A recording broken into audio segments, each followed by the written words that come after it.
दोस्तों, क्या कोई 3 साल का बच्चा अपनी ही आंखों के सामने अपनी मां का बेरहमी से कत्ल होते देख उस कातिल का चेहरा हमेशा के लिए भूल सकता है? आज की कहानी किसी फिल्म की स्क्रिप्ट नहीं, बल्कि ब्रिटिश पुलिस हिस्ट्री का सबसे खौफनाक और सबसे विवादित सच्ची घटना है। 15 जुलाई 1992 को विंबलडन कॉमन पार्क में रेचल निकेल नाम की एक औरत की दिन दहाड़े 49 बार चाकू मारकर हत्या कर दी जाती है। इस पूरे खौफनाक मंजर का सिर्फ एक ही चश्मदीद गवाह था, उसका 3 साल का मासूम बेटा एलेक्स। पुलिस एक ऐसे शख्स को पकड़कर जेल में डाल देती है जो बेगुनाह था और असली कातिल खुलेआम घूमकर एक के बाद एक और कत्ल किए जा रहा था। पुलिस की एक लापरवाही ने कैसे कई मासूमों की जान ले ली और आखिर में उस 3 साल के बच्चे ने 12 साल बाद पुलिस के सामने ऐसा क्या राज खोला जिसे सुनकर पूरी दुनिया के होश उड़ गए। दिल थाम कर बैठिए, क्योंकि आज हम रोंगटे खड़े कर देने वाले एक साइकोलॉजिकल क्राइम थ्रिलर की पूरी कहानी को देखेंगे। इस सीरीज का नाम है द विटनेस, जो हाल ही में नेटफ्लिक्स पर रिलीज हुई है। कहानी शुरू होती है उसी मनहूस दिन से।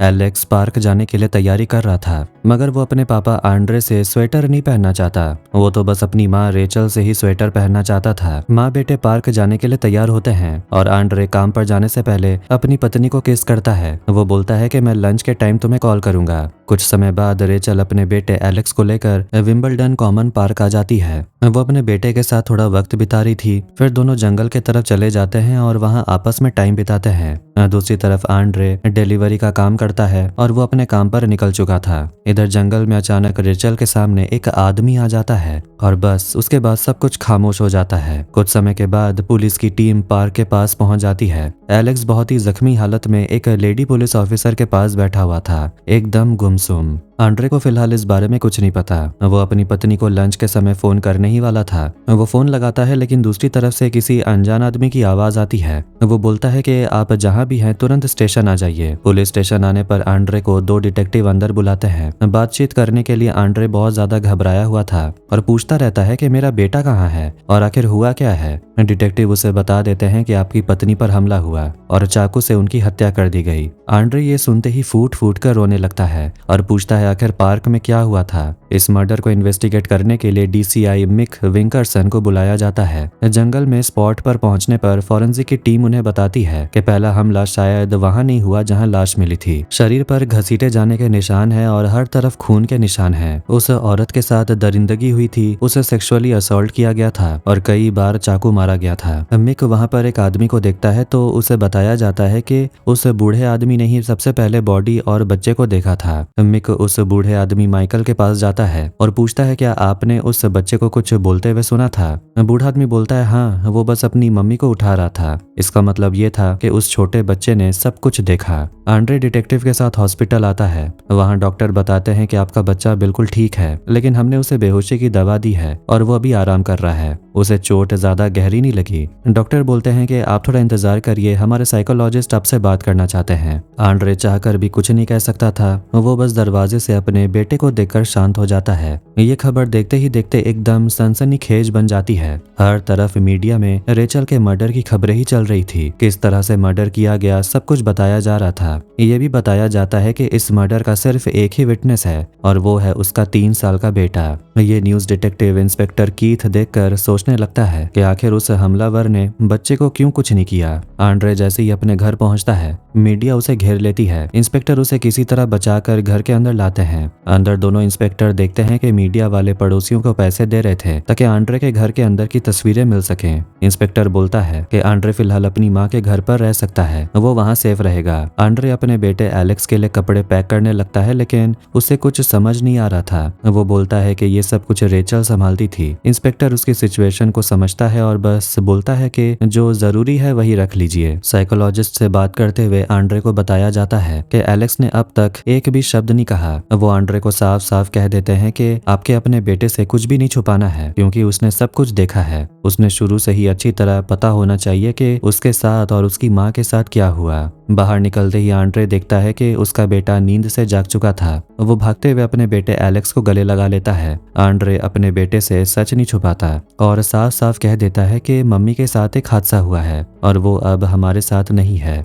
इसके बाद वो लोग आंड्रे की माँ जून के घर आते हैं क्योंकि फिलहाल ये जगह सुरक्षित थी। जून भी पूरी तरह टूट चुकी थी। वो एलेक्स को सुलाकर नीचे आती है जहाँ पुलिस आंड्रे से पूछताछ कर रही थी। आंड्रे कहता है कि रेचल और एलेक्स एक टीम की तरह थे। मुझे तो कुछ समझ नहीं आ रहा कि आज सोशल सर्विस वाले मेरे बच्चे को ले जाएंगे। वो पूछता है क्या मर्डर करने वाला पकड़ा गया, मगर उसे बताया जाता है कि क्राइम सीन 1100 एकड़ में फैला हुआ था और इस मर्डर का कोई विटनेस है ही नहीं सिवाय एलेक्स के। उसने जो भी देखा है काफी इंपॉर्टेंट हो सकता है, लेकिन हम नहीं चाहते कि उसकी हालत और बिगड़े। ये फैसला आंड्रे का है कि एलेक्स से पूछताछ की जाए या नहीं, मगर आंड्रे घबराने लगता है कि अगर एलेक्स ही एकमात्र विटनेस है तो इसका मतलब उसकी जान को भी खतरा है। मगर पुलिस उसे भरोसा देती है कि तुम्हारे बेटे को कुछ नहीं होगा। पुलिस के जाते ही आंड्रे घर के दरवाजे को अच्छे से लॉक कर लेता है। टीवी पर चाइल्ड साइकोलॉजिस्ट अपना ज्ञान दे रहे होते हैं कि कैसे ऐसे में एक बच्चे को इतना ही लगता है कि उसकी माँ उसे छोड़कर चली गई। हादसे के समय क्या हुआ उसे कुछ समझ ही नहीं आया होगा। बच्चे को बस यही लगा होगा कि शायद इस सब में उसकी ही कोई गलती है और इसका ट्रॉमा बच्चे को जिंदगी भर रह सकता है। अगली सुबह आंड्रे एलेक्स को कपड़े पहना रहा था, लेकिन उसे तो बस अपना डायनासोर वाला शर्ट चाहिए था जो फिलहाल यहाँ है नहीं। कीथ ऑफिस आता है और डीसीएस निकोलस से मिलता है। वो भी इसी मर्डर केस के बारे में बात कर रहे थे। निकोलस सोच रहा था कि एक औरत को दिन दहाड़े 49 बार चाकू मारा गया और कोई सुराग नहीं मिला, इसीलिए वो कीथ से बोलते हैं कि अब तुम्हें इस मामले को सुलझाना है। कीथ पहले से ही इस केस को मुश्किल समझ रहा था, लेकिन निकोलस उसे बोलते हैं कि तुम इसे मुश्किल समझो या नहीं, लेकिन ये समझ लो कि ये केस तुम्हारे लिए बहुत बड़ी अपॉर्चुनिटी खोल सकता है। इधर ब्रेकफास्ट के समय एलेक्स अपनी मम्मी जैसा ब्रेकफास्ट ढूंढ रहा था, जिससे उसके पापा और जून परेशान हो जाते हैं कि इस बच्चे को कैसे संभालें। इसके बाद दोनों इंस्पेक्टर वहां आते हैं। वो आंड्रे से पूछते हैं कि क्या तुम्हारे बेटे ने तुम्हें कुछ बताया। आंड्रे बोलता है नहीं और वो पूछता है क्या मैं कोशिश करूं। आंड्रे एलेक्स से पूछने की कोशिश करता है कि जब मम्मी को चोट लगी थी तो क्या तुम्हें कुछ भी याद है, लेकिन एलेक्स खिलौने के साथ खेलने में लगा हुआ था। आंड्रे एक कागज में बुरे आदमी का ड्राइंग बनाता है और उसे मरोड़ कर फेंक देता है। ये देखकर एलेक्स भी वही करता है। इससे उन्हें उम्मीद मिलती है कि एलेक्स को कुछ तो याद है। आंड्रे अपनी माँ से बात करते हुए यही सोच रहा होता है कि एलेक्स अब तक रोया नहीं। जून बोलती है कि शायद एलेक्स को कुछ समझ ही नहीं आ रहा कि आखिर चल क्या रहा है, या उसकी माँ अब नहीं रही। आंड्रे दोनों डिटेक्टिव की बात मानकर एक अलग मूड में था। आंड्रे अपने बेटे को ले जाना चाहता था ताकि वो उसे अपनी मम्मी की डेड बॉडी दिखा सके। जून बोलती है मुझे नहीं लगता ये सही होगा, लेकिन फिर भी आंड्रे एलेक्स को लेकर मॉर्ग पहुंच जाता है और अंदर जाने से पहले अपने बेटे से पूछता है क्या तुम मम्मी को देखना चाहोगे। आंड्रे रेचल की बॉडी देखकर रोने लगता है, मगर उसका बेटा आराम से वहाँ खेल रहा था। कीथ पुलिस स्टेशन पहुंचता है और मिक कीथ को अपनी टीम से मिलाता है। कीथ पूछता है क्या अपडेट है। मिक बताता है कि हमारे पास 2 सस्पेक्ट हैं, एक छोटे बाल वाला जिसे पास के नाले में हाथ धोते हुए देखा गया था और एक पोनीटेल वाला जो बॉडी मिलने के बाद वहां से जाते हुए देखा गया, मगर उन्हें कोई भी हथियार, डीएनए या फिर फिंगरप्रिंट कुछ भी नहीं मिला। उनके पास सिर्फ एक आधा अधूरा फुटप्रिंट है और एलेक्स के बालों में लाल पेंट मिला। कोई फिजिकल एविडेंस है ही नहीं। रेचल के माथे पर एक कागज का टुकड़ा था जिस पर उसी के बैंक का पिन नंबर लिखा हुआ था। इसका मतलब क्या है ये मिक को कुछ समझ नहीं आ रहा था। कहने का मतलब यह है कि उनके पास फिलहाल कोई एविडेंस है ही नहीं। कीथ पूछता है क्या हमने बच्चे से बात की है। आंड्रे जून और एलेक्स को लेकर एक चाइल्ड साइकोलॉजिस्ट के पास जाते हैं ताकि साइकोलॉजिस्ट बात करके एलेक्स के अंदर से कोई सबूत बाहर निकाल सके।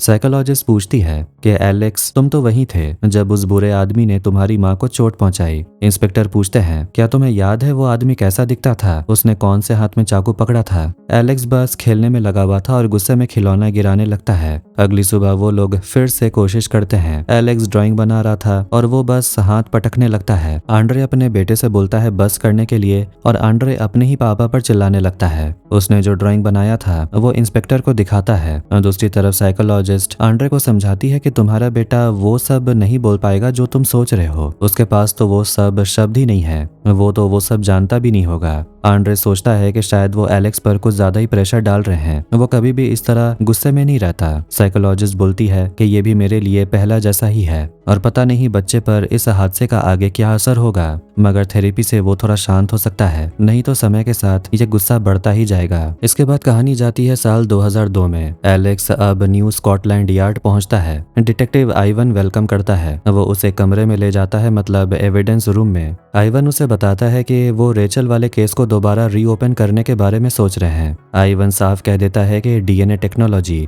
1992 से अब बहुत ज्यादा एडवांस हो चुकी है और हमने एक प्राइवेट कंपनी से ओरिजिनल सैंपल को दोबारा चेक करने को कहा है। आइवन मानता है कि पिछली बार उनसे गलती हुई थी, मगर इस बार उन्हें आंड्रे से मदद चाहिए और उन्हें एलेक्स से बात करनी है। इसके बाद हम स्पेन में एलेक्स को देखते हैं जो अब बड़ा हो चुका है। अब वो स्केटबोर्ड लेकर अपने दोस्तों से मिलने जाता है। वो अपने दोस्तों को नशा करने के लिए देता है और फिर अपने घर वापस आता है। घर आकर एलेक्स अपने पापा को देखकर खुश होता है। आंड्रे पूछता है कि कहाँ गए थे। एलेक्स झूठ बोल देता है कि वो अपने दोस्त के साथ पढ़ाई कर रहा था। आंड्रे अपने बेटे को बताता है कि पुलिस केस को रीओपन कर रही है और वो तुमसे पूछताछ करना चाहती है। एलेक्स का तो मूड ऑफ हो जाता है और बोलता है कि मुझे जो बताना था मैंने बता दिया। आंड्रे अपने बेटे को समझाता है कि मुझे पता है तुम पुलिस से गुस्सा हो, लेकिन अपनी मॉम के बारे में सोचो। एलेक्स गुस्सा हो जाता है और बोलता है मॉम के बारे में आप कुछ भी मत बोलिए, और वो गुस्से में उठकर चला जाता है। फ्लैशबैक में निकोलास आंड्रे से मिलने के लिए आता है। निकोलास उसे समझाता है कि हमें सबूत चाहिए, हमें इंफॉर्मेशन चाहिए और हमें मीडिया से भी दोस्ती बनानी होगी। आंड्रे ना चाहते हुए भी बाहर जाता है मीडिया से बात करने के लिए। आंड्रे थोड़ा इमोशनल होकर बोलता है कि पता नहीं इसके बाद एलेक्स की जिंदगी कैसी होगी, और अगर कोई भी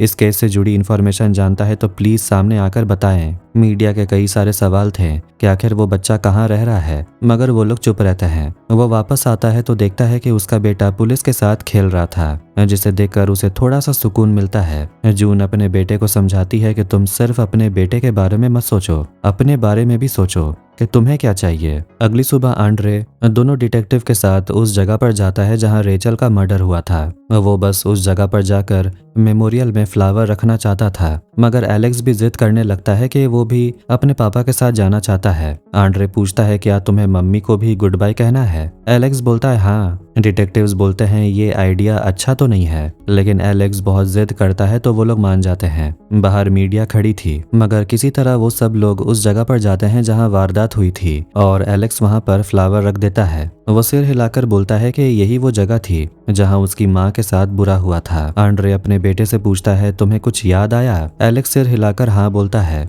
घर आकर दोनों पुलिस वाले एलेक्स से पूछताछ करते हैं। इस बार उन्हें थोड़ा बहुत सबूत मिलता है कि खून करने वाला व्हाइट शर्ट पहना हुआ था, कॉलर वाला, और उसमें बटन भी था। एलेक्स बैटमैन बैटमैन कहने लगता है और फिर बोलता है कि उसने बेल्ट पहना हुआ था। वो आदमी मोटा नहीं था, पतला था। कीथ को ये सब कुछ पता चल जाता है और वो भी थोड़ा खुश था कि केस थोड़ा सा आगे तो बढ़ा। वो आंड्रे से बोलता है मुझे पता है कि आप फ्यूनरल में बिजी रहेंगे, लेकिन सच बताऊं तो ये हुलिया हमें बहुत मदद करेगा खूनी को ढूंढने में। इसके बाद वो तुरंत अपनी टीम को ऑर्डर देता है कि उन्हें जो भी खूनी के बारे में पता चला उसी हुलिये से मिलता जुलता आदमी उन्हें ढूंढना है। मिक वहां पर प्रोफेसर ब्रिटन को लेकर आता है जो उनकी मदद करेंगे खूनी का साइकोलॉजिकल प्रोफाइल बनाने में। जो भी उन्हें पता चला वो सब जानकर प्रोफेसर बोलने लगते हैं कि खूनी जो भी है वो 20 से 30 साल के अंदर का है और उसके अंदर सेक्सुअल ड्राइव बहुत ज्यादा होगी, या फिर हो सकता है कि ये एक तरह की मानसिक गड़बड़ी हो। वो जरूर अकेला रहता होगा या फिर अपने पेरेंट्स के साथ, और मुझे पक्का यकीन है कि वो विक्टिम को नहीं जानता होगा, नहीं तो वो बच्चे को भी नहीं छोड़ता। कीथ कहता है कि उसका नाम रेचल है, विक्टिम बोलकर मत बुलाइए। इधर शाम के समय जो नहीं होना था वही होता है। जून के घर के बाहर भी मीडिया की भीड़ लग जाती है। आंड्रे घबरा जाता है, खासकर अपने बेटे के लिए।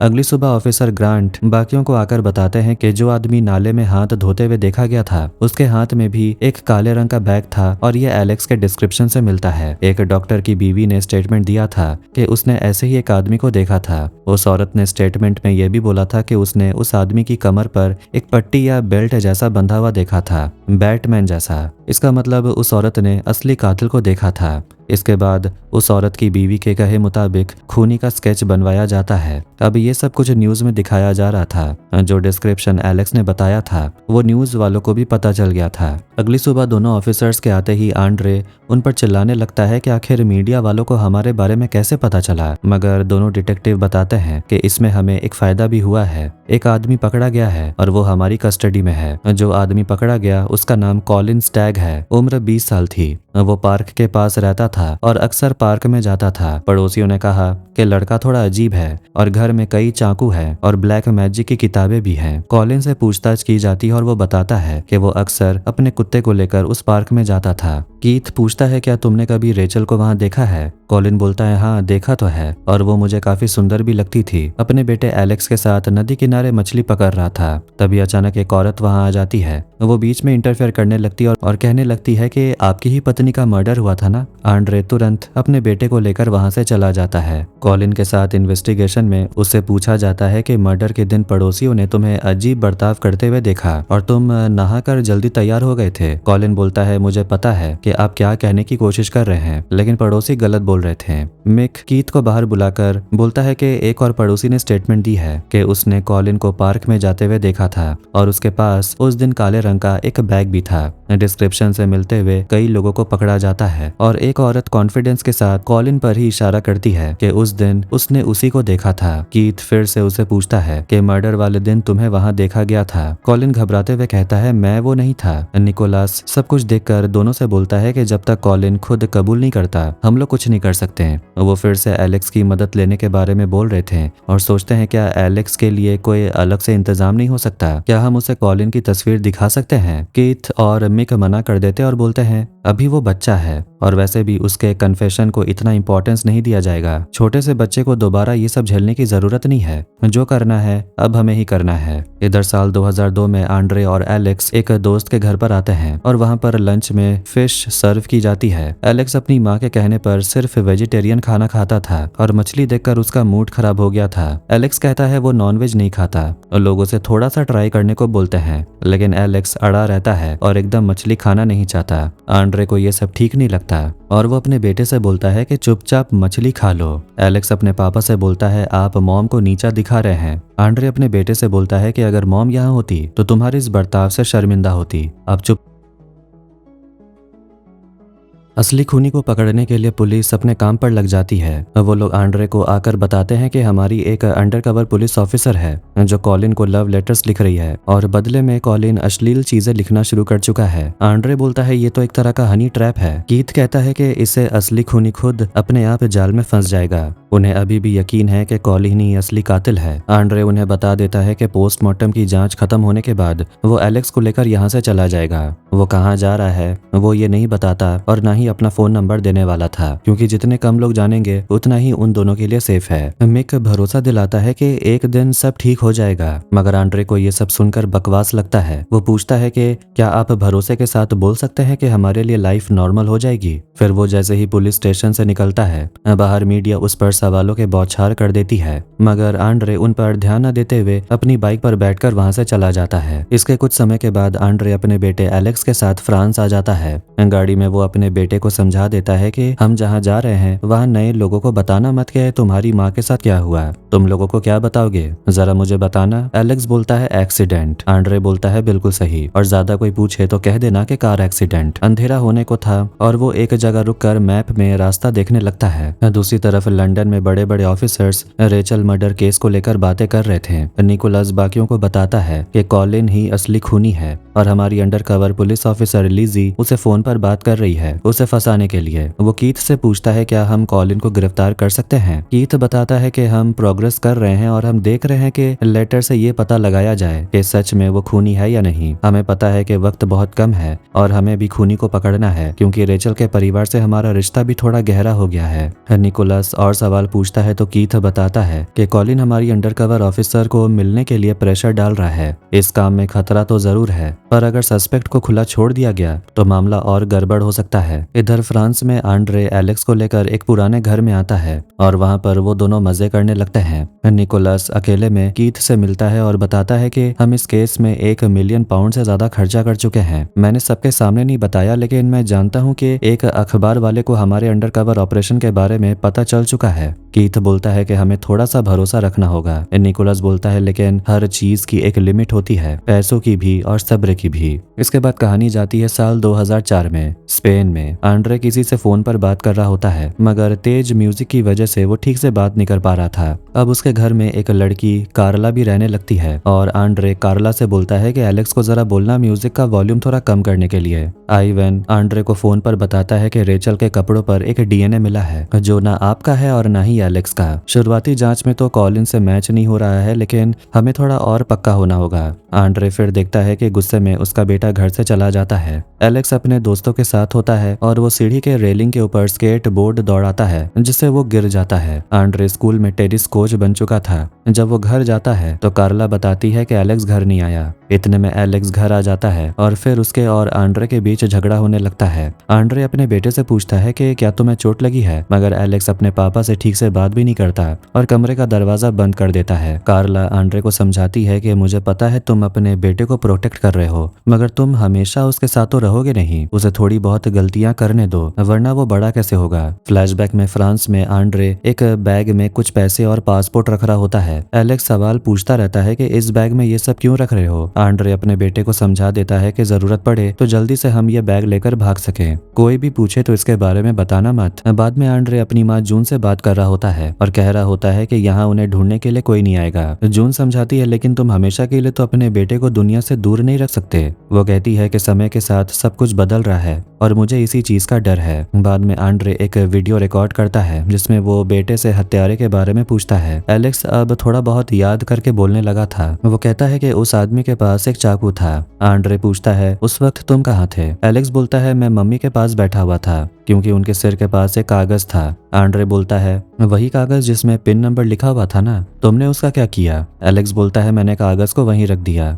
अगर माँ को जरूरत पड़ी तो वो उन्हें मिल जाए। ये वीडियो देखकर पुलिस वाले के तो होश उड़ जाते हैं, मगर उन्हें समझ आ गया था कि गुनहगार कोई और नहीं बल्कि कॉलिन ही है। इसके बाद अंडरकवर पुलिस लिजी कॉलिन से मिलने के लिए जाती है। बाद में कीथ उन दोनों की मुलाकात की डिटेल्स बाकी बड़े ऑफिसर्स को बताता है। वो कहता है कि लिजी रेचल के मर्डर के बारे में बात तो उठाती है, मगर कॉलिन पर इसका कोई असर नहीं पड़ा। जब जाने का वक्त हुआ तो कॉलिन ने लिजी को एक कागज दिया जिसमें और भी अश्लील चीजें लिखी हुई थी, जिसमें चाकू का भी जिक्र था। प्रोफेसर कहता है ये तो बहुत ही अजीब तरीके का सेक्सुअल बिहेवियर है। अगली मुलाकात के दौरान कॉलिन बताने लगता है कि लिजी को उसके साथ थोड़ा और वक्त बिताना चाहिए। वो उसे पार्क लेकर जाएगा और दिखाएगा कि वहाँ सब कुछ कैसे हुआ था। लिजी उसका भरोसा जीतने के लिए बोल देती है क्या सच में तुमने मर्डर किया था, मतलब अगर तुमने किया भी है और तुम बच निकले ये तो काबिले तारीफ है। अब इतने सारे सबूत मिलने के बाद पुलिस दोबारा कॉलिन को गिरफ्तार कर लेती है। जून आंड्रे को कॉल करके बता देती है कि कॉलिन गिरफ्तार कर लिया गया है और उस पर रेचल के मर्डर का इल्जाम लगा है। उसके जेल में जाने के बाद तुम दोनों घर वापस आ सकते हो। मगर आंड्रे बहुत सोचता है और कहता है देखता हूँ क्या होता है। इधर खूनी के पकड़े जाने के बाद पुलिस स्टेशन में लोग सेलिब्रेट कर रहे होते हैं। इधर लंदन में हम फिर से उसी औरत सैमंथा को देखते हैं जिस पर कोई खिड़की से नजर रख रहा था। उसकी एक बेटी जैस्मिन भी थी जो अपनी माँ से कह रही होती है कि मेरे बाल बना दो। फिर शाम से रात हो जाती है और एक आदमी उस औरत पर नजर रखे हुए था। इधर रात के वक्त कीथ पुलिस स्टेशन में अकेला बैठा था क्योंकि उसे पता है कि पुलिस कितना ही सेलिब्रेट कर ले, अभी भी बहुत काम बाकी है। अगली सुबह देखा जाता है कि सैमंथा और जैस्मिन के घर के बाहर पुलिस आ चुकी है। इसका मतलब ये है कि उन दोनों के साथ कुछ बहुत बुरा हुआ है। ज्यादा समय भी नहीं होता और मीडिया के जरिए पता चल जाता है कि सैमंथा को 70 बार चाकू मारा गया था और उसकी 4 साल की बेटी को दम घोंटकर मार दिया गया। सैमंथा को तो पहले से ही शक था कि कोई उस पर नजर रख रहा था। कीथ से मिलने के लिए मिकी आता है जो सैमंथा वाले केस पर काम कर रहा था। कीथ सैमंथा और जैस्मिन वाले केस की फाइल देखता है और हैरान रह जाता है कि आखिर कोई एक बच्ची को क्यों मार देगा। मिकी कहता है कि ये दोनों जगह एकदम करीब हैं, मतलब जहां रेचल का मर्डर हुआ था और सैमंथा का घर, और उसका मानना है कि शायद सैमंथा और रेचल को मारने वाला एक ही किलर है। उसका इशारा कॉलिन की तरफ जा रहा था, मगर कीथ उसे कहता है कि कॉलिन तो जेल में बंद है, तुम एक बार प्रोफेसर से बात करो और अपने खूनी का प्रोफाइल बनाओ। इधर फ्रांस में आंड्रे एलेक्स की टीचर से मिलने के लिए आता है। टीचर बताती है कि एलेक्स काफी अच्छा लड़का है, मुस्कुराता है लेकिन वो बात नहीं करता और उसकी ड्राइंग्स काफी डरावनी है। वो पूछती है क्या एलेक्स के साथ कभी कुछ हुआ था। आंड्रे बात छुपाने की कोशिश करता है। टीचर एलेक्स को साइकियाट्रिस्ट के पास भेजना चाहती है, मगर किसी तरह आंड्रे बात को टाल देता है। वो कहता है कि एक छोटा सा बच्चा दूसरे देश में आकर रह रहा है, थोड़ी बहुत प्रॉब्लम्स तो होंगी ही। इधर लंदन में मिकी अपनी टीम को बताता है कि सैमंथा के घर में जो फिंगरप्रिंट्स मिले वो उस आदमी से मेल खाते हैं जिसे नकली पुलिस बनने के जुर्म में पकड़ा गया था। वो तुरंत DI पियर्स को को बुलाने के लिए बोलता है। पियर्स के आते ही मिक्की उसे रॉबर्ट नैपर के बारे में बताता है। वो कहता है कि वो हमारे डबल मर्डर केस में ही नहीं बल्कि तुम्हारे ग्रीन चेन वॉक रेपिस्ट वाले केस में भी फिट बैठता है। वो कभी पकड़ा नहीं गया। सोचा तुम्हें इसमें दिलचस्पी होगी। पियर्स बोलता है लेकिन ये तो 2 साल पहले की बात है। नैपर की पहचान करके उसे छोड़ दिया गया था। वो 6 फुट 1 इंच का है जबकि विक्टिम ने बताया कि मुजरिम 5 फीट 7 या 8 इंच का था। मिकी पूछता है क्या तुमने नैपर का ब्लड टेस्ट किया था? पियर्स बोलता है हमने उसे 2 बार बुलाया था लेकिन वो 1 बार भी नहीं आया। मिकी इस लापरवाही पर हंसता है और बोलता है कि वो 2 बार ब्लड टेस्ट के लिए आया ही नहीं और तुमने उसे छोड़ दिया क्योंकि कुछ लोगों का मानना था कि मुजरिम 6 फीट का नहीं बल्कि 5 फुट 8 इंच का था।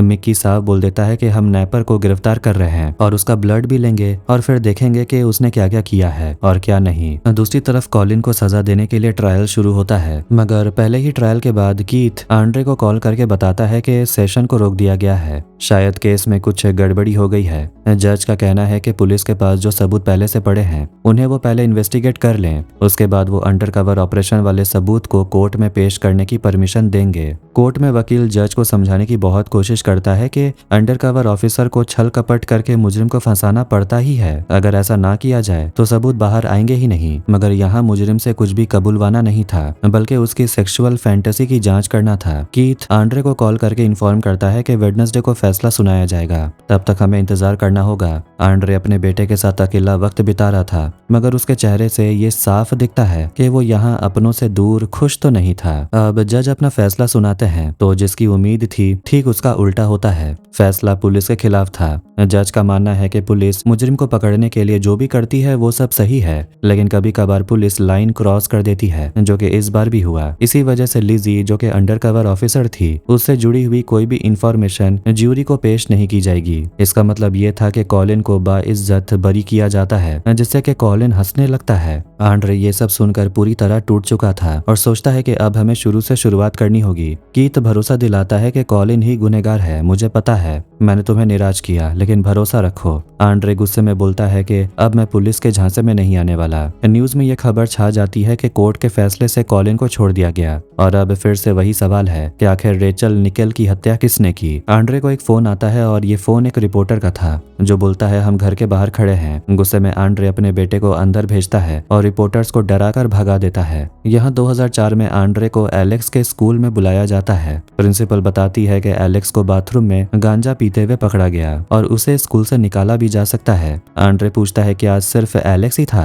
या कोई और भी था। प्रिंसिपल बोलती है कुछ और लड़के भी थे। आंड्रे बोलता है तो फिर उनके पेरेंट्स को क्यों नहीं बुलाया गया। प्रिंसिपल बोलती है ये पहली बार नहीं है जब एलेक्स को ये सब करते हुए पकड़ा गया। कुछ महीने पहले स्कूल से कुछ कंप्यूटर्स चुराए गए थे जिसके पीछे कहा गया था कि एलेक्स का हाथ है। आंड्रे उल्टा जवाब देता है कि मतलब आप भी पक्का नहीं है। आपको कहा गया था कि एलेक्स का हाथ है, मतलब कि आपको खुद भी कुछ नहीं पता, आप बस इल्जाम लगा रही हैं। अपने पिता को अपने साथ खड़ा देखकर एलेक्स मुस्कुरा रहा था। बाहर आकर वो अपने पापा को थैंक यू बोलता है और कहता है कि लोग मुझे ही फंसाते हैं क्योंकि मैं थोड़ा अलग दिखता हूँ। आंड्रे पूछता है क्या तुमने सच में कंप्यूटर्स चुराए थे। उसे डर है कि अगर पुलिस इन्वेस्टिगेशन करने लगी तो फिर उसकी माँ वाली बात सामने आ जाएगी। अब फिर से दोनों में कहासुनी होने लगती है। आंड्रे एलेक्स को सजा देता है कि अब वो सिर्फ घर पर ही रहेगा। 1984 में पुलिस रॉबर्ट नैपर को समंथा और जैस्मिन को मारने के जुर्म में गिरफ्तार कर लेती है। Mickey London police station call करके कीथ के बारे में पूछता है और बोलता है कि उन्हें बता देना कि मेरे पास कुछ इन्फॉर्मेशन है जो हम दोनों के केस को जोड़ती है। एक आदमी पर डबल मर्डर का केस दर्ज किया गया है, उसका नाम है रॉबर्ट नैपर। उसके कमरे में लंदन का एक गाइड भी मिला, मतलब मैप। जिन जगहों पर औरतों पर हमला किया गया था वहां पर मार्क था और एक मार्क उस जगह पर भी था जहां रेचल का खून हुआ था। लेकिन ये जरूरी इंफॉर्मेशन कीथ तक कभी पहुंचती ही नहीं। पूरे मीडिया में कमिश्नर का मजाक बन जाता है, पूरे पुलिस प्रशासन का,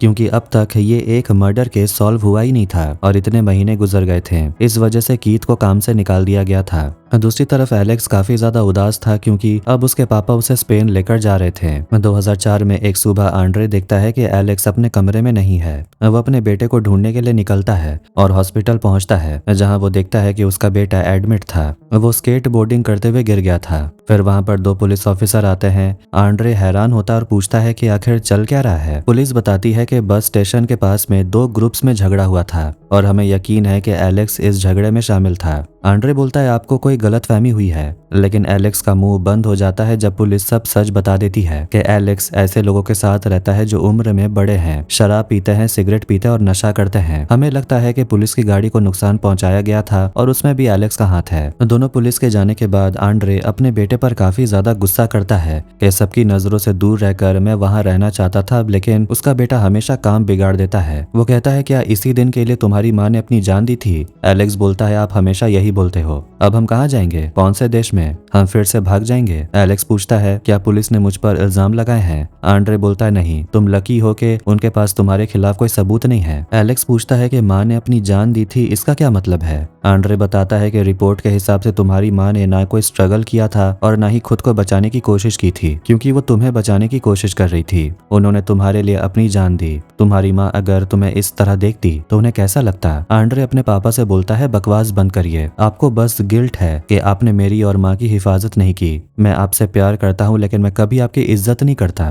तो बताइए अब कौन सी सजा देंगे मुझे? आंड्रे बोलता है तुम्हें तो मैं सजा देकर थक चुका हूँ। ये कहकर वो चला जाता है। इसके बाद कहानी जाती है जुलाई 2004 में। आंड्रे को आइवन का कॉल आता है और वो बताता है कि जो अनजान आदमी का डीएनए मिला था उसे हम लोगों ने 88 सस्पेक्ट के सैंपल से मैच किया और सिर्फ एक सैंपल मैच हुआ। आंड्रे पूछता है क्या ये वही है, मतलब कॉलिन? आइवन कहता है नहीं, ये कॉलिन नहीं है, पर हम जानते हैं वो कौन है और इस बार वो नहीं बचेगा। इसके बाद हम रॉबर्ट नेपर को देखते हैं जो कि अब मेंटल असाइलम में रहता है और उसके डॉक्टर उसे आकर बोलते हैं कि सेशन का वक्त हो गया है। रॉबर्ट नेपर 1995 से मेंटल हॉस्पिटल में पेशेंट बनकर रह रहा है और वो कई रेप और मर्डर का आरोपी है। पुलिस आंड्रे को बता देती है कि रेचल को भी रॉबर्ट नेपर ने ही मारा था। आंड्रे पूछता है कि मैं आपकी बात ऐसे ही मान लूं? अगर ये बात पक्की होती तो आप उसे कब का अरेस्ट कर चुके होते, मतलब आपके पास अभी भी कुछ भी नहीं है। आंड्रे को पुलिस की बातों पर बिल्कुल भी भरोसा नहीं हो रहा था क्योंकि उनके पास कोई ठोस जवाब ही नहीं था। इंस्पेक्टर बस यही बोलता रहता है कि हमें जल्दी ही कोई सबूत मिल जाएगा जिससे पक्का हो जाएगा कि रॉबर्ट नेपर ही असली मर्डरर है। आंड्रे उनसे बोल देता है कि जब आपके पास कोई ठोस जानकारी होगी तभी मैं दोबारा आपसे बात करने आऊंगा। अब इसके बाद कुछ और वक्त बीत जाता है मगर अभी भी किसी की गिरफ्तारी नहीं होती। आरोप तो बहुत लगते हैं मगर पकड़ा कोई नहीं जाता। एलेक्स अपनी लाइफ में काफी आगे निकल चुका होता है। वो अपने दोस्तों के साथ ही ज्यादा वक्त बिताता है और अपनी गर्लफ्रेंड एना के साथ रहना पसंद करता है। वो अपने डैड के साथ अब बिल्कुल भी वक्त नहीं बिताता और ना ही उनसे बात करता है। आंड्रे अपनी लाइफ में काफी अकेला पड़ गया था। इसके बाद दोबारा इन्वेस्टिगेशन पर आते हैं जहां पुलिस ये साबित करने में लगी हुई है कि असली मुजरिम रॉबर्ट नेपर ही है। मगर रॉबर्ट के दिए गए स्टेटमेंट के अनुसार जिस दिन रेचल का मर्डर हुआ वो ग्रीनविच में सर्को कंपनी में था। डिटेक्टिव नैश पूछते हैं कि क्या वहां के किसी कलीग से बात हो सकती है। आइवन बताता है कि उसने कई लोगों से पूछताछ की लेकिन 1992 के समय का कोई रजिस्टर मिला नहीं। आइवन क्राइम सीन से मिला हुआ फिजिकल सबूत दिखाता है। उसमें एक फुटप्रिंट था एक जूते का, लेकिन जिस दिन रॉबर्ट को पकड़ा गया उसके घर में ऐसा कोई भी जूता मिला ही नहीं। तो सवाल ये उठता है कि जब उसे कस्टडी में लिया गया तब उसने अपने पैरों में क्या पहना था। डिटेक्टिव पूछता है कि रॉबर्ट तो कभी कस्टडी से बाहर आया ही नहीं, तो क्या उसका सारा सामान हमारे पास अभी भी है? अब उन्हें स्टोर रूम में 10 साल पुराना सामान देखना पड़ेगा। इधर एक हफ्ते के बाद एलेक्स अपने घर आता है। दोनों बाप बेटे एक दूसरे से हालचाल पूछते हैं। आंड्रे डिनर रेडी करने वाला था लेकिन एलेक्स बोलता है कि वो अपनी गर्लफ्रेंड एना के साथ डिनर पर जाने वाला है। आंड्रे का मूड ऑफ हो जाता है और वो केस की बात करते हुए बताता है कि पुलिस के पास अभी भी कोई सबूत नहीं है। उनके पास एक सस्पेक्ट है लेकिन फिलहाल कोई सबूत नहीं। एलेक्स नहाने के लिए चला जाता है। आइवन एक बूढ़े एम्प्लॉय से मिलने आता है जो 10 साल पहले सर्को में काम करता था। उस बूढ़े आदमी को भी अच्छे से याद नहीं है कि उस दिन रॉबर्ट नेपर ऑफिस में था या नहीं, मगर उसे इतना याद है कि उस दिन ज्यादा समय के लिए वो ऑफिस में नहीं था और लड़कियां तो उसे थोड़ी दूरी बनाकर रहती थी। वही बूढ़ा आदमी उस समय का सारा रजिस्टर रखता था लेकिन उसके पास 1992 का रजिस्टर नहीं है। आइवन पूछता है क्या मैं दोबारा स्टोर रूम में चेक कर सकता हूँ। दोबारा चेक करने पर वहां पर 1992 का शिफ्ट प्लानर मिलता है। ये उनके लिए बहुत बड़ा सबूत था। 15 जुलाई 1992 के दिन का प्लानर देखकर आइवन समझ जाता है कि उस दिन पूरे दिन रॉबर्ट नैपर काम पर था ही नहीं, इसलिए वो रॉबर्ट से दोबारा पूछने के लिए उससे मिलने का इंतजार करते हैं। रॉबर्ट के थेरेपिस्ट पहले इंस्पेक्टर से बात करते हैं और उन्हें समझा देते हैं कि रॉबर्ट अभी भी बात करने के हालत में नहीं है और वो अब कोई मुजरिम नहीं बल्कि एक पेशेंट है। इसके बाद रॉबर्ट कमरे में आता है और वो धीरे धीरे चलता है। ऑफिसर रॉबर्ट से रेचल मर्डर केस के बारे में बात करता है। वो याद दिलाता है कि उसे बुरी तरह सेक्सुअली असॉल्ट किया गया था और 92 में उसका मर्डर हो गया था। वो कहता है कि अब डीएनए मैचिंग की एडवांस तकनीक की वजह से एक अनजान आदमी का डीएनए उसके कपड़ों पर मिला है और वो तुम्हारा है। रॉबर्ट, अगर तुम कुछ कहना चाहते हो तो यही सही मौका है। रॉबर्ट बोलता है मैंने ऐसा कुछ भी नहीं किया, मगर ऑफिसर बोलता है कि 92 के प्लानर के हिसाब से तुम उस दिन काम पर भी नहीं गए थे और 95 की गिरफ्तारी के दौरान तुमने पुलिस से झूठ बोला था। क्यों झूठ बोला था तुमने? 15 जुलाई को तुम कहाँ थे? रॉबर्ट कोई जवाब नहीं देता, बस आंखें दिखाता रहता है। तो डिटेक्टिव उसे बोलते हैं कि तुम्हारी माँ ने तुम्हें घर से क्यों निकाल दिया? इस पर रॉबर्ट कुछ फुसफुसाने लगता है। दोनों डिटेक्टिव बाहर आते हैं और डिटेक्टिव नैश का ध्यान एक स्टोर रूम की तरफ जाता है। वो उसे चेक करने के लिए वारंट निकालने का ऑर्डर देता है। अब इसके बाद न्यूज में भी लोगों को इस केस का अपडेट मिल जाता है कि पुलिस अभी भी रेचल मर्डर केस के बारे में इन्वेस्टिगेशन कर ही रही है और पुलिस का मानना है कि 40 साल का रॉबर्ट ही असली गुनहगार है। इधर एक दिन एलेक्स और आंड्रे लंच पर मिलते हैं। आज एलेक्स 18 साल का हो गया है। आंड्रे फिर से वही बात करने लगता है। उसे लगता है कि उसका बेटा पास्ट को भूलकर कुछ ज्यादा ही मूव ऑन कर चुका है। एलेक्स बोलता है मैं बस अपनी जिंदगी जीना चाहता हूँ। आंड्रे कहता है लेकिन मैं ये नाटक नहीं कर सकता ना, जैसे कि पास्ट में कुछ हुआ ही ना हो। वो अपने बेटे को समझाता है कि जब तक हम असली खूनी को देख नहीं लेते हम दोनों को असली सुकून कभी नहीं मिलेगा। एलेक्स बोलता है मेरा तो नहीं पता, पर आप वक्त बर्बाद कर रहे हैं। आइवन स्टोर रूम जाकर रॉबर्ट की चीजों को चेक करता है और उन्हें एक लाल रंग का मेटल बॉक्स मिलता है। डिटेक्टिव नैश बताते हैं कि एलेक्स के बालों में मेटल पेंट के टुकड़े मिले थे, वो भी लाल रंग के। अब ये साफ हो जाता है कि वो इसी बॉक्स के थे। वो सैंपल अभी भी हमारे पास सुरक्षित है, लेकिन अगर हम लोग इसे टेस्ट करते हैं तो वो एविडेंस हमेशा के लिए नष्ट हो जाएगा। इसलिए हमारे पास कंफर्म करने के लिए सिर्फ एक ही मौका है। जहाँ मर्डर हुआ था वहाँ पर फॉरेंसिक की टीम कुछ जांच कर रही थी और इसके बाद डिटेक्टिव के लिए एक कॉल आता है। दूसरी तरफ रॉबर्ट पर हत्या का आरोप लगता है और कोर्ट ऑर्डर उसके सामने आ चुका था। रॉबर्ट बस यही बोलते रहता है कि मैंने कुछ नहीं किया। आंड्रे को भी कॉल आता है और उसे पता चलता है कि रॉबर्ट पर रेचल के मर्डर का इल्जाम लग चुका है। इसीलिए आंड्रे अपने बेटे से बोलता है ट्रायल में चलने के लिए, लेकिन एलेक्स मना कर देता है और अपने डैड से भी बोलता है कि आपको भी ट्रायल में नहीं जाना चाहिए। रॉबर्ट वीडियो कॉल के जरिए ट्रायल में जुड़ता है और उसे सुनवाई तक जमानत मिल गई थी। अगली सुबह एलेक्स जैसे ही सोकर उठता है वो देखता है कि घर के बाहर मीडिया पहुंच चुकी थी। एलेक्स भड़क जाता है, मगर उसके पापा उसे शांत करते और समझाते हैं कि इनसे लड़ने का कोई फायदा नहीं। वो एलेक्स को बोलते हैं कि अब हमारे सारे पड़ोसियों को हमारे अतीत के बारे में पता चल जाएगा। क्या तुम्हारी गर्लफ्रेंड इस बारे में जानती है? अगर नहीं तो उसे बता दो। एलेक्स तुरंत अपने घर से निकलता है और अपनी गर्लफ्रेंड एना को लेकर एक जगह पर जाता है और उसे अपनी माँ के बारे में सारी सच्चाई बता देता है। एलेक्स साफ साफ बता देता है कि उस समय वो बहुत छोटा था जब उसकी माँ का मर्डर हुआ, वो भी उसके सामने। वो तो कुछ समझ भी नहीं पाया था कि उसकी माँ के साथ क्या हुआ था। अब तक उसने इस बारे में किसी से बात भी नहीं की है। एना पूछती है कि मीडिया ने तो तुम्हें ढूंढ लिया, अब तुम क्या करोगे? एलेक्स बोलता है अब मैं और नहीं भागूंगा। हॉस्पिटल में साइकियाट्रिस्ट रॉबर्ट के मर्डर केस के बारे में बात कर रहा था। वो बस चाहता है कि रॉबर्ट सच का सामना करे और सच बताए। साइकियाट्रिस्ट उसे समझाता है कि रेचल के परिवार का सच जानना बहुत जरूरी है और उस छोटे बच्चे का क्या उसे जानने का हक नहीं कि उसके माँ के साथ क्या हुआ था? आंड्रे निकोलास से मिलने के लिए आता है। निकोलास रॉबर्ट के बारे में कुछ बताना चाहता था। वो कहता है कि उसका नाम सिर्फ छोटे मोटे मामलों में सामने आता था। आंड्रे हैरान होकर पूछता है तो मतलब आपको रॉबर्ट के बारे में पहले से ही पता था? निकोलास बोलता है रॉबर्ट कौन कौन से गुनाह कर चुका है ये सब अब सामने आ रहा है। मीडिया में कुछ भी दिखाया जाएगा और मुझे आपसे रिक्वेस्ट है, प्लीज मीडिया पर भरोसा मत करिए और उनसे दूर ही रहिएगा। हम बस चाहते हैं कि आपको और आपके बेटे को इंसाफ मिले जिसके आप हकदार हैं। हमारा भी वही मकसद है। इसके बाद कोर्ट में ट्रायल शुरू होता है और रॉबर्ट को कोर्ट में लाया जाता है। आंड्रे गुस्से में रॉबर्ट को देखता है। जज के आने के बाद आरोपी को खड़े होने के लिए कहा जाता है। पूरे कोर्ट में रॉबर्ट के बारे में बताया जाता है कि उस पर 1992 में रेचल का रेप और मर्डर का इल्जाम लगा है। उसे पूछा जाता है कि क्या आप दोषी हैं? रॉबर्ट बोलता है मैं हत्या का दोषी नहीं हूँ। फिर वो कहता है ये सब मैं अपनी खराब मानसिक स्थिति की वजह से करता हूँ। ये सुनते ही लोग कोर्ट में बातें करने लगते हैं। कोर्ट में बताया जाता है कि रॉबर्ट को बचपन से ही एस्पर्गर सिंड्रोम था और आगे उसे पैरानॉइड सिजोफ्रेनिया हो गया। 1989 में उसने खुद को खत्म करने की कोशिश भी की थी और उसके बाद से ही रॉबर्ट की मानसिक स्थिति खराब हो गई।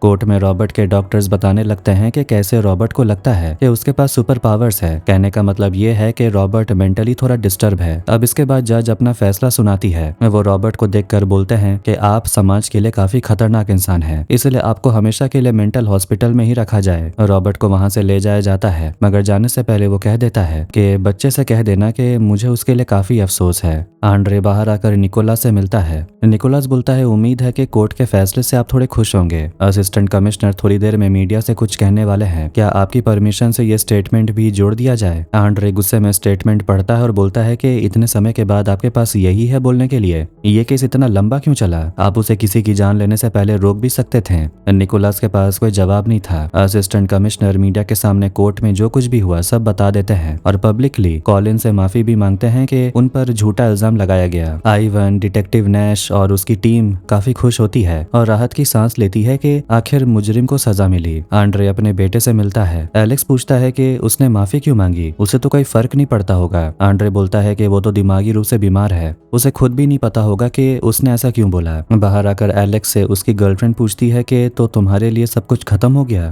तुम कभी जानना नहीं चाहोगे कि रॉबर्ट ने ऐसा क्यों किया, क्या तुम सच में मान लोगे कि वो बीमार है और बस इसीलिए ये हो गया। एलेक्स ये सुनकर इस बारे में सोचने लगता है। कुछ समय के बाद आंड्रे के घर पर एक कुरियर आता है जिसमें रॉबर्ट के खिलाफ कुछ पुराने रिपोर्ट्स होते हैं। एलेक्स एना के साथ लंदन पहुंचता है और वो रॉबर्ट की पुरानी डॉक्टर मोनरो से मिलता है। एलेक्स उनसे बस 15 मिनट मांगता है। डॉक्टर उसे कहती है कि मैं तुम्हें वो कुछ नहीं बता सकती जो पब्लिक को नहीं पता हो। एलेक्स पूछता है आखिर वो कैसा इंसान था। सुना है उसे स्कूल में काफी परेशान किया जाता था और उसके मम्मी पापा हमेशा झगड़ते थे। डॉक्टर बोलती है वो तो बस शुरुआत थी, रॉबर्ट घर में बड़ा बेटा था, इसलिए जब बाप शराब पीकर आता था तो रॉबर्ट की भी काफी पिटाई होती थी। रॉबर्ट का एस्पर्गर सिंड्रोम बचपन से ही कभी पकड़ा नहीं गया, इसलिए वो बहुत अकेला हो गया था। 12 साल की उम्र में उस पर हमला हुआ था, आरोपी को सजा भी हुई। एक फैमिली फ्रेंड ने ही रॉबर्ट का बलात्कार किया था। अब सवाल यह है कि आखिर वो सिर्फ माओ को ही क्यों निशाना बनाता था। डॉक्टर बोलती है इसका जवाब तो मेरे पास भी नहीं है। डॉक्टर की थ्योरी के हिसाब से रॉबर्ट उन माओ को सजा दे रहा था क्योंकि वो अपने बच्चों को वो प्यार दे रही थी जो कभी रॉबर्ट को नहीं मिला। एलेक्स पूछता है क्या रॉबर्ट को याद है कि उसके साथ बचपन में क्या हुआ था। डॉक्टर बोलती है कि बचपन की यादें अक्सर धुंधली हो जाती हैं। एलेक्स बोलता है लेकिन मुझे तो अपने बचपन का सब कुछ याद है। डॉक्टर मुस्कुराकर बोलती है इसका मतलब ये है कि तुम्हें हमेशा से प्यार और सुरक्षा मिली है। ये सुनते ही एलेक्स को तुरंत एहसास होता है कि उसके पापा ने उसके लिए जो कुछ भी किया सिर्फ उसे बचाने के लिए किया। वो तुरंत अपने पापा से मिलने जाता है और वहाँ टेबल पर रिपोर्ट बिखरी पड़ी देखता है। आंड्रे बताता है कि इसमें हर उस मौके का जिक्र है जो पुलिस ने गवा दिया था रॉबर्ट को पकड़ने में। रेचल मतलब तुम्हारी माँ को मारने से पहले उसने करीब 100 दूसरी औरतों पर भी हमला किया।